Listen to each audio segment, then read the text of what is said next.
अस्सलाम वालेकुम dear students, welcome to पाक मैथ चैनल्स।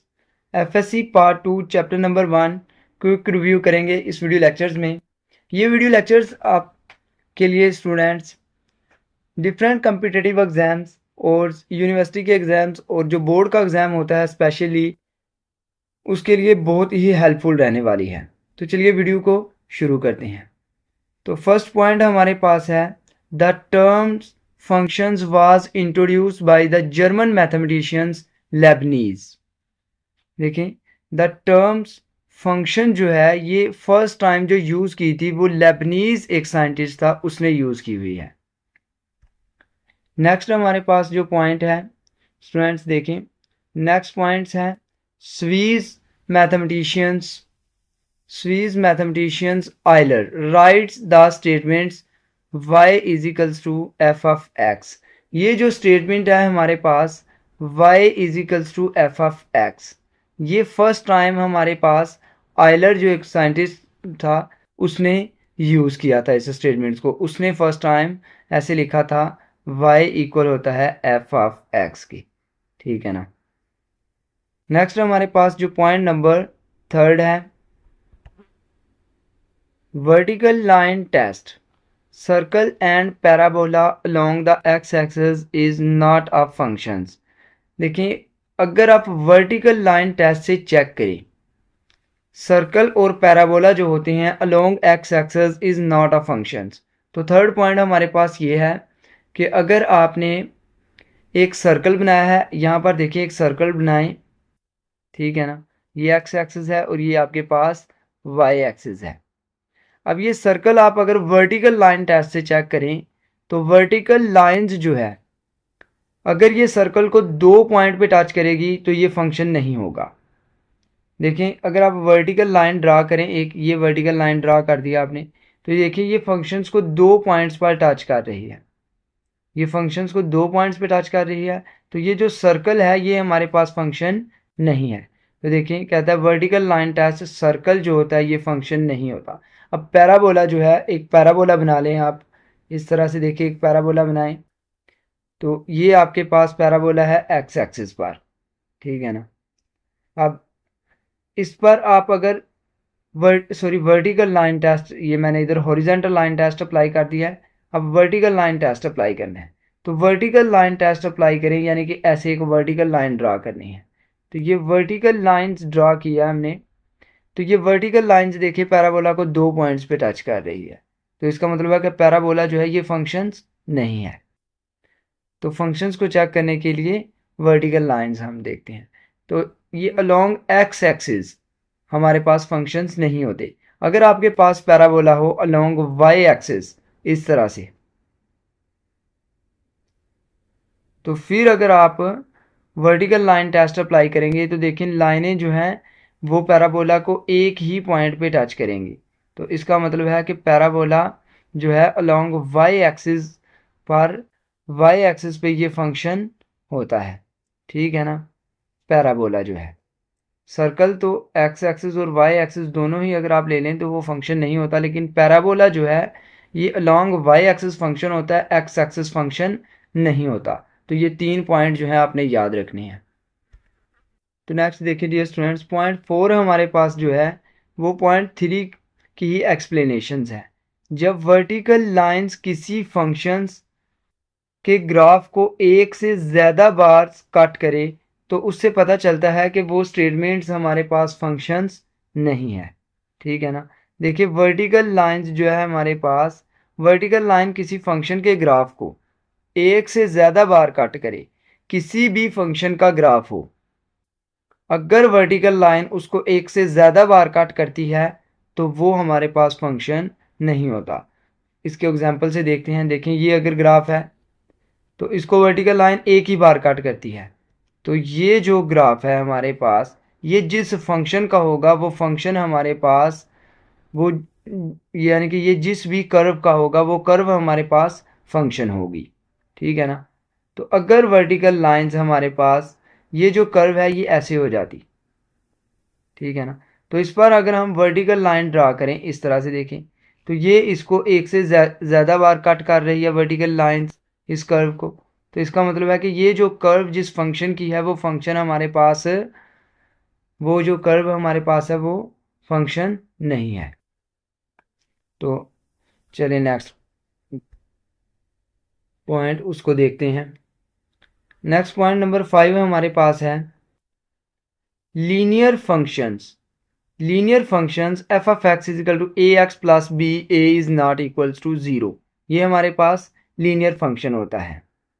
ठीक है ना डियर स्टूडेंट्स, इस तरह का कोई भी फंक्शन हो हमारे पास 3x+4, ठीक है ना, तो ये हमारे पास लीनियर फंक्शन होगा। इसके अलावा आप इसकी और भी एग्जांपल ले सकते हो। इसमें 4x प्लस, इधर आप कुछ भी लिख दें 3, या माइनस में भी आप ले सकते हो 2x-1।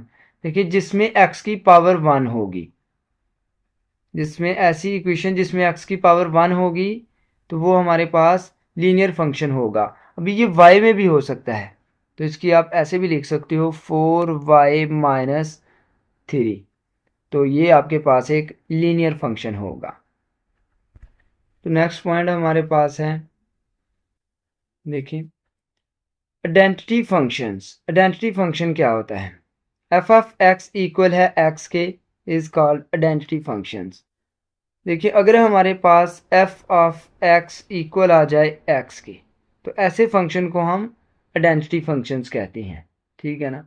इसके बाद नेक्स्ट हमारे पास स्टूडेंट्स है कांस्टेंट फंक्शंस। कांस्टेंट फंक्शन हमारे पास क्या है? A constant functions f of x equal है सी के।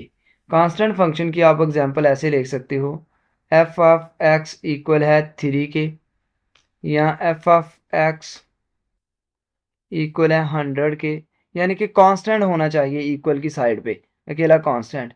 इसमें देखें एफ ऑफ एक्स इक्वल है 20 के, ये एक कांस्टेंट फंक्शन है। असल में इसमें एक्स की वैल्यू जो है वो ज़ीरो है, एक्स की पावर ज़ीरो है इधर। ठीक है ना, तो फिर जाकर ये कांस्टेंट फंक्शंस कंप्लीट होता है। इधर भी एक्स की पावर ज़ीरो है, तो ज़ीरो पावर होने की वजह से वो 1 हो जाता है। ठीक है ना, तो आपको पता है इधर 20 एज इट, किसी भी नंबर की ज़ीरो पावर 1 होती है, तो ये हमारे पास फिर से 20 आ जाएगा। तो इसको हम 20 ही लिखते हैं, जैसे इसको अकेला 3 ही लिखा है, क्योंकि इधर साथ में एक्स की पावर क्या है, वो हमारे पास ज़ीरो है। तो ये हमारे पास जो कि कांस्टेंट फंक्शंस की एग्जांपल्स हैं। तो देखिए नेक्स्ट पॉइंट जो है हमारे पास वो है rational functions. Rational functions p of x over q of x, जिसमें से q of x is not equal to zero. Q of x जो है ये ज़ीरो नहीं होना चाहिए, where p of x and q of x are polynomials. तो ये बड़ी इंपॉर्टेंट बात है। इसमें पेपर में अगर आपको एमसीक्यूज आता है तो एमसीक्यूज इसी तरह से पूछा जाता है कि रैशनल फंक्शंस में जो P of x over q of x होते हैं ये आपके पास क्या होते हैं। तो पी ऑफ एक्स और क्यू ऑफ एक्स ये दोनों ही पोलिनोमियल्स होने चाहिए। ठीक है ना, ये पोलिनोमियल होनी चाहिए। पोलिनोमियल ऐसी एक्सप्रेशंस होती हैं जिनकी पावर पॉजिटिव होती है। ठीक है ना, यानी कि 2x की 2 प्लस 3xy, ये एक पोलिनोमियल है। जबकि अगर मैं इसको ऐसे लिखूं, ये ऊपर लिख लेते हैं, 3x की पावर -2 प्लस 4y, ये पोलिनोमियल नहीं है, क्योंकि इसमें x की पावर नेगेटिव आ रही है। x की पावर हमेशा पॉजिटिव ही होनी चाहिए, पोलिनोमियल हम उसको कहते हैं। अब पॉजिटिव ही होनी चाहिए और पॉजिटिव इंटीजर्स होनी चाहिए पावर। अब एक इधर अगर मैं लिखूं 3x की पावर 1/2 प्लस 4y, तो ये भी पोलिनोमियल नहीं है। ठीक है ना, क्योंकि इसमें x की पावर 1/2 आ गई है, तो ये 1/2 इंटीजर्स नहीं होता। ठीक है ना, यानी x की पावर होनी चाहिए 1 2 3 4, 0 भी हो सकती है, उसके बाद 5 सो ऑन, इसी तरह से ये नंबर अगर x की पावर में आ जाए तो फिर हम उसको पोलिनोमियल बोलते हैं। और रैशनल फंक्शंस में पी ऑफ एक्स और क्यू ऑफ एक्स पोलिनोमियल हों तो फिर हम उसको रैशनल फंक्शंस कहते हैं, जबकि q of x is not equal to 0। Next point देखिए हमारे पास है a function appear a functions in which variables appears in the powers is called exponential function। ये exponential functions क्या होती हैं? exponential functions ऐसे फंक्शन होते हैं जिनमें वेरिएबल्स जो है वो पावर में आ जाता है। इसकी एग्जांपल देखते हैं। फर्स्ट इसकी एग्जांपल हम लेते हैं e की पावर 4x। देखें ना, तो वेरिएबल जो है वो पावर में आ गया है, तो ये हमारे पास एक्सपोनेंशियल फंक्शन है। इसके अलावा आप एग्जांपल ले सकते हैं इसकी 1 प्लस 4x की पावर x। अब देखिए फिर से वेरिएबल जो है वो पावर में आ गया है, तो ये भी एक्सपोनेंशियल फंक्शन है। अक्सर लोग समझते हैं ई वाले फंक्शन ही एक्सपोनेंशियल होते हैं, यानी कि ई की x प्लस 1 ये एक्सपोनेंशियल फंक्शन है, लेकिन ये भी एक्सपोनेंशियल फंक्शन होता है, आपको पता होना चाहिए, क्योंकि वेरिएबल जो है वो पावर में आ गया है। आगे इस तरह से x की पावर x आप लिख लें और प्लस 4, ये भी एक एक्सपोनेंशियल फंक्शन है, ठीक है ना। जब वेरिएबल पावर में आ जाए तो वो एक्सपोनेंशियल फंक्शन बनते हैं। अब ये y में भी हो सकते हैं, यानी कि e की पावर y भी आ सकता है और x की पावर y भी आ सकता है। इस तरह से जब वेरिएबल पावर में आ जाते हैं तो उन्हें हम एक्सपोनेंशियल फंक्शंस बोलते हैं। आई होप कि आपको ये अच्छे से समझ में आ गया है। तो नेक्स्ट एमसीक्यूज को देखते हैं। नेक्स्ट हमारे पास जो एमसीक्यूज है एक्सपोनेंशियल फंक्शन, जिसमें x और y को सेपरेट कर सकते हूँ। सॉरी, नेक्स्ट हमारे पास जो एमसीक्यूज है एक्सप्लिसिट फंक्शंस। एक्सप्लिसिट फंक्शन जो है ये हमारे पास होता है ऐसा फंक्शन जिसमें हम x और y को सेपरेट कर सकते हूँ, ठीक है ना। अब इसको एग्जांपल से देख लेते हैं। ये हमारे पास हो अगर x प्लस 4y इक्वल है 6, तो इसमें से देखें आप x को लिख सकते हैं x इक्वल है 6 माइनस 4y। तो देखिए x सेपरेट हो गया है और y अलग से सेपरेट हो गया है। x और y को सेपरेट कर दिया है, तो ये हमारे पास एक्सप्लिसिट जो है एक्सप्लिसिट फंक्शन है। याद रखना है, जिसमें x को सेपरेट किया जा सके वो एक्सप्लिसिट फंक्शन होता है, यानी x जो x से शुरू होता है वो एक्सप्लिसिट फंक्शन है, ठीक है ना, यानी कि सेपरेट हो सकता है वो। आगे हमारे पास पॉइंट है वो है इम्प्लिसिट फंक्शंस। अब ये जो इम्प्लिसिट फंक्शन है जिससे x और y को सेपरेट ना किया जा सके, ठीक है ना, तो इस फंक्शन में x और y को सेपरेट नहीं किया जा सकता। इसको हम कुछ यूं लिखते हैं, y इक्वल है एफ ऑफ एक्स वाई, ठीक है ना। अब एमसीक्यूज आपसे ऐसा आएगा कि ये जो है y इक्वल है एफ ऑफ एक्स व वाई, ये आपके पास जिसमें f के अंदर x और y इस तरह से लिखे हुए हों तो ये इम्प्लिसिट फंक्शंस होता है। अगर अकेला x लिखा हो ऐसे y equal F of x, फिर ये एक्सप्लिसिट फंक्शन होता है। तो एमसीक्यूज आपने याद रखना है कैसे आएगा। अगर एफ ऑफ एक्स अकेला लिखा हो तो फिर एक्सप्लिसिट फंक्शन होता है, और अगर f के अंदर x और y दोनों इकट्ठे लिखे हुए आए तो फिर ये इम्प्लिसिट फंक्शन होता है। अब इम्प्लिसिट फंक्शन की एग्जांपल को देख लेते हैं। तो देखें डियर स्टूडेंट्स, आप लिखें 3xy plus 4x over y और साथ में प्लस 6y इक्वल टू 0। तो आप देखें, इसको अगर आप लिखना चाहें तो इस तरह का अगर आपके पास कोई फंक्शन हो तो उसमें से आप x और y को सेपरेट नहीं कर सकते, ठीक है ना। या आप इसको लिख लें e की पावर में लिख लें जी, ये e की पावर है 6y, तो आप इसमें से x और y को सेपरेट नहीं कर सकते ऐसे फंक्शन से, तो ये आपके पास इम्प्लिसिट फंक्शन हो गया। इसकी एक और एग्जांपल ले लेते हैं। आप लिखें x लिख लें प्लस e की पावर y लिख लें, सिंपल। अब देखें इसमें से भी आप x और साथ में इधर आप वाई एक्स ऐसे करके लिख लें, एक्स प्लस ई की पावर वाई एक्स ऐसे लिख लें, ठीक है ना। तो आप इसमें से एक्स और वाई को सेपरेट कर सकते हैं। अगर ये सेपरेट हो जाए तो ये इम्प्लिसिट एक्सप्लिसिट हो जाएगा, अगर ना हो तो फिर इम्प्लिसिट। अब इसमें से अभी किया जा सकता है, लेकिन अगर आप ऐसे लिखें इसको, ये जो है हमारे पास इम्प्लिसिट फंक्शंस के लिए ये सेपरेट नहीं होना चाहिए, तो यानी आप इधर लिख लें 3 इधर x लिख लें आप, तो अब इसमें से आप सेपरेट करना हो आपने इक्वल टू 0 लिखें, तो अगर सेपरेट कर सकते हो तो ये एक्सप्लिसिट, अगर सेपरेट नहीं हो सकता तो ये इम्प्लिसिट हो जाएगा, ठीक है ना। नेक्स्ट हमारे पास है इवन फंक्शंस। इवन फंक्शंस क्या होते हैं ये देखते हैं। y इक्वल है एफ ऑफ एक्स, इस तरह से आपके पास एक फंक्शंस हो y इक्वल है एफ ऑफ एक्स, उसमें से अगर आप x की जगह पर माइनस पुट करें और वो आ जाए आपके पास एफ ऑफ एक्स के इक्वल ही, यानी कि x की जगह पे माइनस पुट करने से उस पर कोई फ़र्क ना पड़े। फॉर एग्जांपल आपके पास फंक्शन है एफ ऑफ एक्स इक्वल है एक्स स्क्वायर के, अगर आप x की जगह पे माइनस पुट करें ऐसे, इधर x की जगह पे माइनस, इधर भी x की जगह पर माइनस पुट कर दें, ऊपर स्क्वायर आ जाए, अगर कोई फ़र्क नहीं पड़ता तो ये इवन फंक्शन होगा। तो देखें ये माइनस का स्क्वायर क्या होता है, माइनस का स्क्वायर प्लस होता है, तो ये आपके पास फिर से आ जाएगा एक्स का स्क्वायर। तो माइनस पुट करने से फंक्शंस पर कोई फ़र्क नहीं पड़ा, फिर से वही आंसर रहा है। तो ये जो आपके पास फंक्शंस था ये आपके पास इवन फंक्शन होगा। तो ऐसे फंक्शन जिसमें एक्स की जगह पर माइनस पुट करने से कोई फ़र्क नहीं पड़ता, ये आपके पास इवन फंक्शंस कहलाते हैं। नेक्स्ट आपके पास है जी ऑड फंक्शंस। देखिए ऑड फंक्शंस क्या होते हैं। अब फंक्शंस एफ ऑफ एक्स, अगर हम एक्स की जगह पर माइनस एक्स पुट कर दें और माइनस बाहर आ जाए तो वो फंक्शन ऑड फंक्शन कहलाता है। तो इसको एग्जांपल से देखते हैं।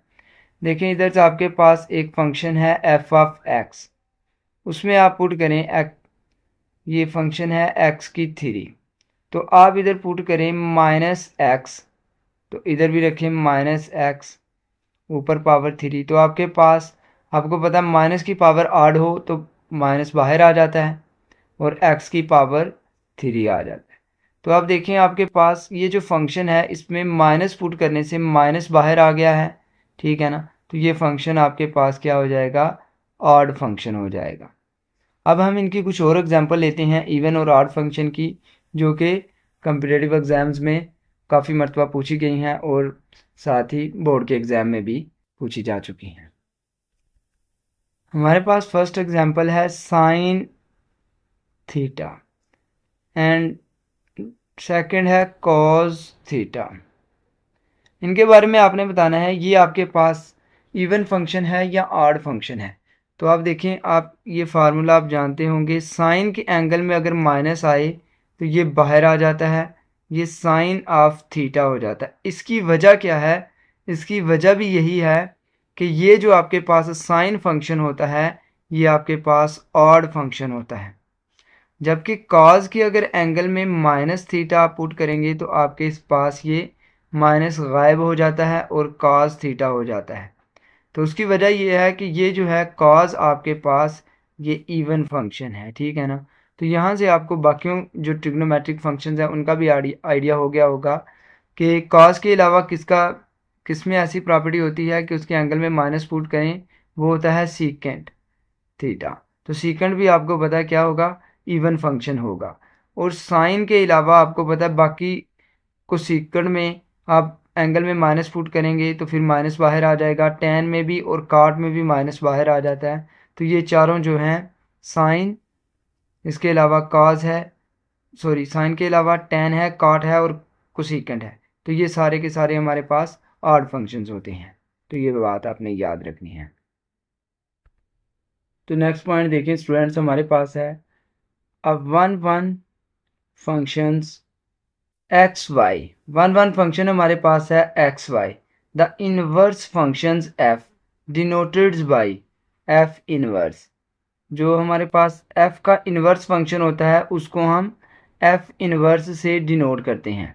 And then functions y approaches x, y जो है वो x की को अप्रोच कर रहा है। अगर हमारे पास x जो है ये y को अप्रोच कर रहा हो तो फिर हमारे पास इन्वर्स फंक्शंस में y जो होता है वो x की तरफ हो जाता है, ठीक है ना। और उसको हम इस तरह से भी लिखते हैं कि x इक्वल है f inverse of y। Then आप आ जाएं सेकंड पॉइंट पर। इसके बाद हमारे पास नेक्स्ट पॉइंट जो है वो इस तरह से है कि फंक्शंस एफ जो है हमारे पास आर से R is called a real valued functions. अगर हमारे पास कोई फंक्शंस आर से आर पर हो, ठीक है ना, इस तरह से फंक्शन हो जो कि आर से आर पर डिफाइन हो रहा हो, तो उस फंक्शन को हम रियल वैल्यूड फंक्शंस बोलते हैं। तो ये भी आपने याद रखना है, एमसीक्यूज में आपसे ऐसे पूछा जाएगा, एफ आर से R is functions is called, तो उस फंक्शंस को हम क्या कहते हैं, तो उस ऐसे फंक्शंस को हम रियल वैल्यूड फंक्शन कहते हैं। लेकिन ना रियल लाइन से रियल लाइन पर ही डिफाइन हो रहा है, तो फिर ये फंक्शन हमारे पास रियल वैल्यूड फंक्शन हो जाएगा।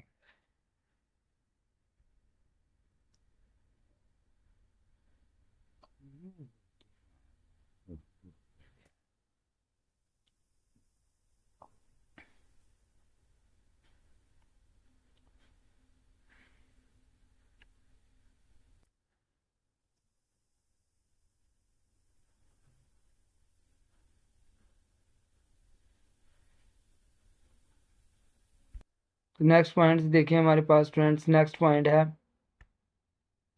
Limit x approaches to a, x की एन माइनस ए की n, x minus a equal होता है एन ए की एन माइनस वन। तो ये फार्मूला है, ये आपने याद कर लेना है फार्मूला अच्छे से।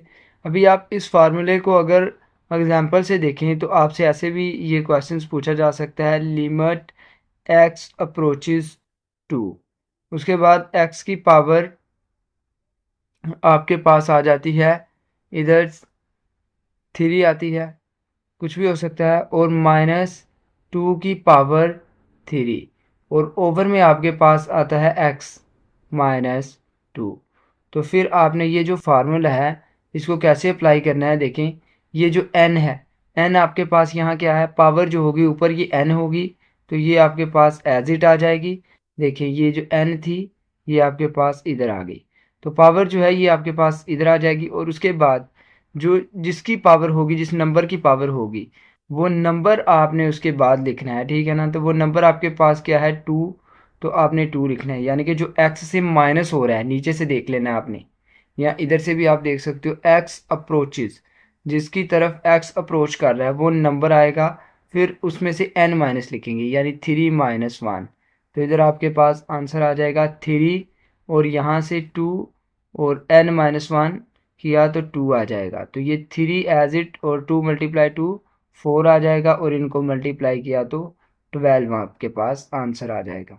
ठीक है स्टूडेंट्स, तो इस टाइप के भी आपको क्वेश्चंस वो दे सकता है, तो आपको डायरेक्ट निकालने आने चाहिए कि इनका फार्मूला क्या होता है। ऊपर पहले लिखते हैं पावर जो है, और उसके बाद नीचे से जो एक्स अप्रोच कर रहा है जिसको, वो लिखते हैं हम साथ में, और एन माइनस वन होता है हमारे पास। ये फार्मूला अप्लाई करने आपको आना चाहिए। तो नेक्स्ट पॉइंट देखिए, नेक्स्ट पॉइंट जो है हमारे पास, ये भी एक फार्मूला है। तो इसमें हमारे पास है limit x approaches to infinity, one plus one over n की पावर एन इक्वल होता है ई के।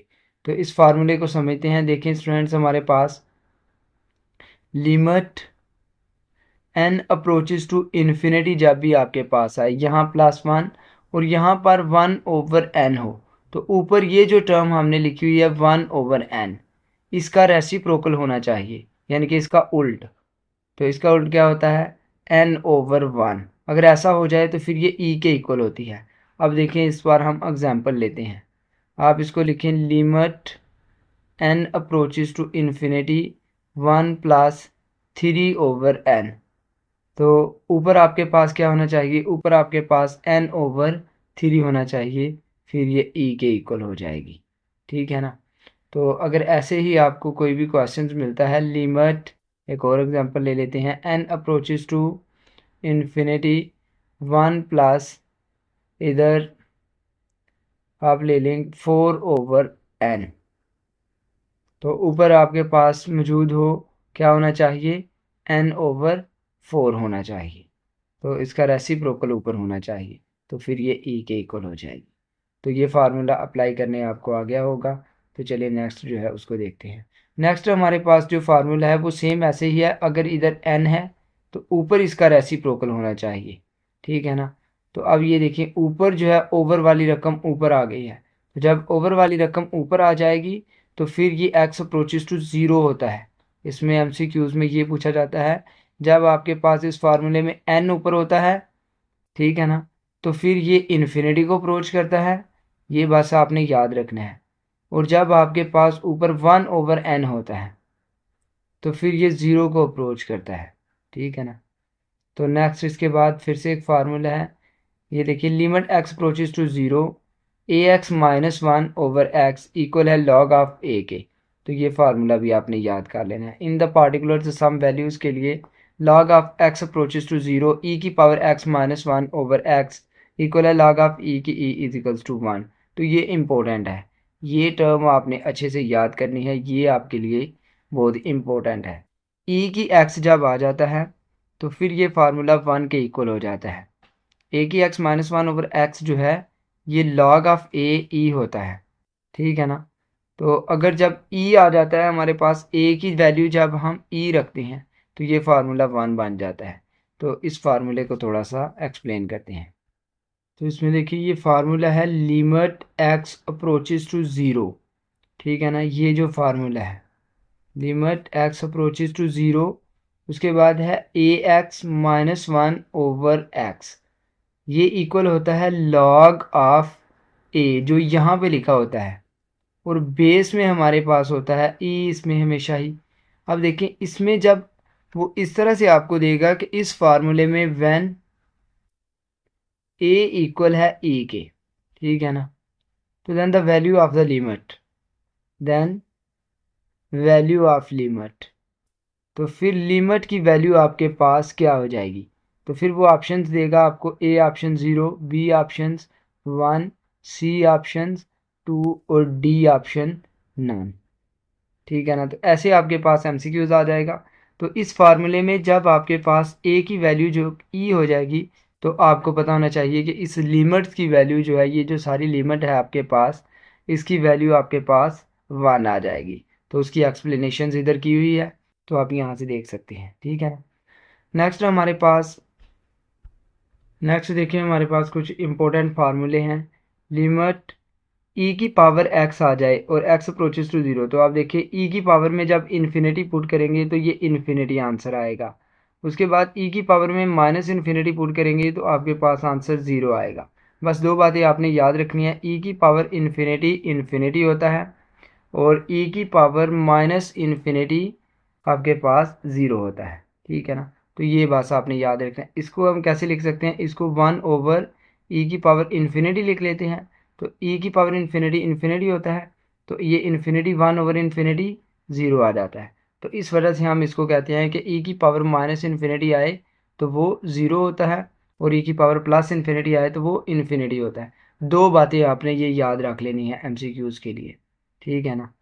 तो नेक्स्ट आप देखें, इसके अलावा limit x approaches two plus minus infinity a/x, तो अब नंबर ओवर आप प्लस इन्फिनिटी हो या नीचे माइनस इन्फिनिटी हो तो जवाब 0 ही आता है। तो ये तीसरी बात ही यहाँ से, ये 3 पॉइंट आपने याद रखने हैं, ठीक है ना। दो ये वाले e की पावर इन्फिनिटी इन्फिनिटी होता है, e की पावर माइनस इन्फिनिटी 0 होता है, नंबर ओवर इन्फिनिटी 0 होता है, ठीक है ना। तो अब हम नेक्स्ट फार्मूले की तरफ देखते हैं। तो नेक्स्ट देखिए ये बहुत ही इंपॉर्टेंट फार्मूला है, limit x approaches to 0 sine theta over theta equal होता है 1 के। तो ये फार्मूला आपको आना चाहिए।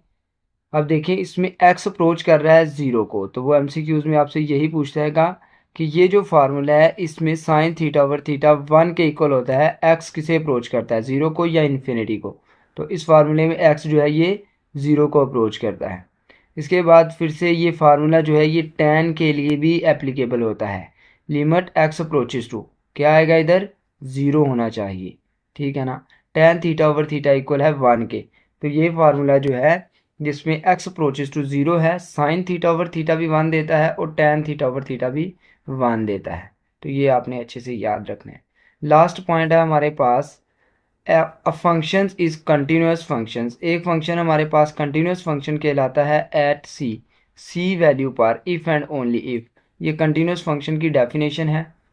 तो इसमें देखिए फंक्शंस की लेफ़्ट लिमिट और फंक्शंस की राइट लिमिट और फंक्शंस की वैल्यू इक्वल हो तो ऐसे फंक्शन को हम कंटिन्यूस फंक्शंस कहते हैं। तो इसकी कंप्लीट डिटेल अगर आपने देखनी हो तो आप डिटेल वीडियो देख सकते हैं। तो डियर स्टूडेंट्स, ये हमारे पास चैप्टर नंबर 1 का रिव्यू था।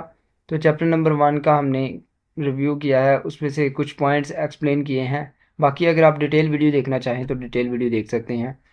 तो वीडियो अगर आपको अच्छी लगे तो वीडियो को लाइक कर दें और चैनल्स को सब्सक्राइब लाजमी कर दें, तो उसे अपने दोस्तों के साथ शेयर्स करें। मिलते हैं नेक्स्ट इसी तरह की एक वीडियो में, तब तक अपना ख्याल रखिएगा। अल्लाह हाफिज़।